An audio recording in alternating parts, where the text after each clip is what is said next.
पक्षाने लोकसभेमध्ये वेगळी भूमिका आणि आता विधानसभेत वेगळी भूमिका काय असं वाटतं?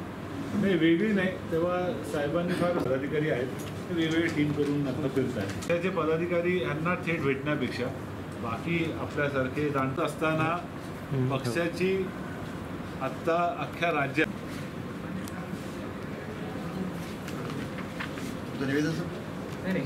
त्याचा आढावा घेणं आणि तिथनं संभाव्य उमेदवारांची चाचपणी.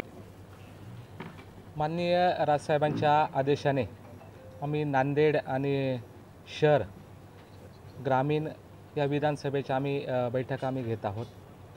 यामध्ये आमच्या पक्षाकडनंही काही उमेदवार इच्छुक आहे. इतर पक्षाकडनंसुद्धा आम्हाला संपर्क होत आहे, जेणेकरून आम्ही मेरिट ह्या पद्धतीने आम्ही बघणार आहोत की कोण निवडून येईल, कोण विजयाच्या उंबरठ्यावरती असेल, त्या उमेदवाराचा आम्ही निश्चित विचार करणार आहोत.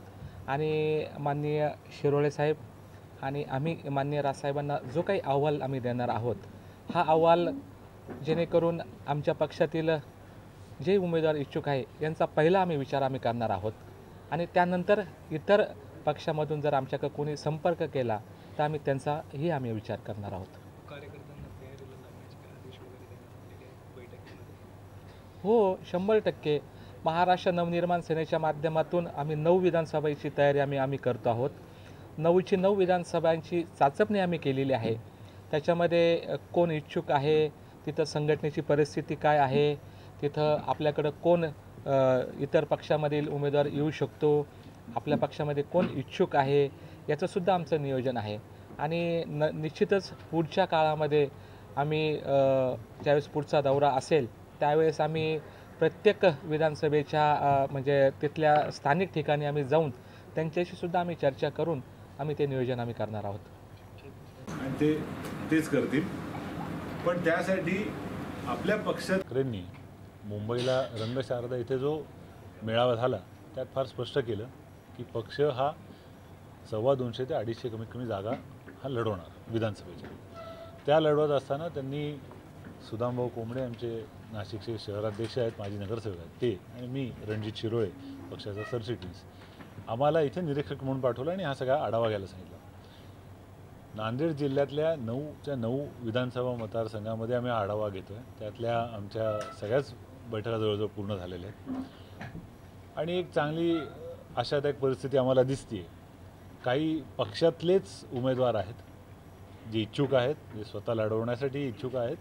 त्याचबरोबर इतर पक्षांमधलेही काही मंडळी आहे जी आमच्या संपर्कात आहे, ज्यांना पक्षाकडून उद्या संधी मिळाली तर निवडणूक लढवण्यात निश्चितच त्यांना त्याच्यात इंटरेस्ट असेल. आणि 9 विधानसभा आम्ही लढवण्याचा प्रयत्न नक्की करणार आहोत. आम्ही आमचा अहवाल तयार करत आहोत, जो सन्माननीय राजसाहेब ठाकरेंपुढे आम्ही येत्या 2 दिवसात त्यांच्याकडे तो मांडणार आहोत. फायनल त्याच्यावरचा पुढचा जो काय निर्णय असेल, कारण उमेदवारी कोणाला द्यायची, काय द्यायची हा अधिकार त्यांचा आहे आणि तो निर्णय ते घेतील.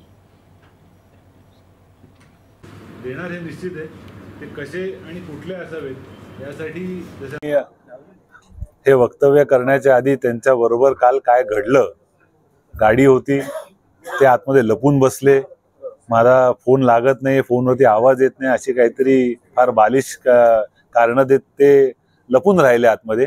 ते असे आतमध्ये बिळात लपून बसण्यापेक्षा जर का समोर आले असते तर 2 हात आज करायची नाही, कालच त्यांच्याशी झाली असेल. त्यांना तिथल्या तिथं प्रत्यय आला असता की महाराष्ट्र नवनिर्माण सेना आणि त्याचा सैनिक काय करू शकतो हे त्यांना कालच त्याचं उत्तर मिळालं असतं. गुन्हे दाखल केले तर त्याच्यामध्ये राज ठाकरे साहेबांचं देखील संपूर्ण महाराष्ट्रामध्ये साहेबांवरती गुन्हे दाखल झालेले आहेत. साहेबांवरती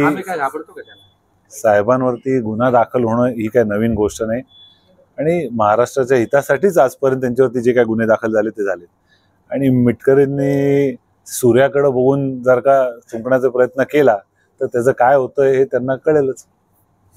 याच्या आधी आम्ही इथे येऊन गेलो तेव्हा सरकारी सुदामभाऊंनी आता आपल्याला जी माहिती दिली, गेल्या लोकसभा निवडणुकीत मनसेनी जी भूमिका घेतली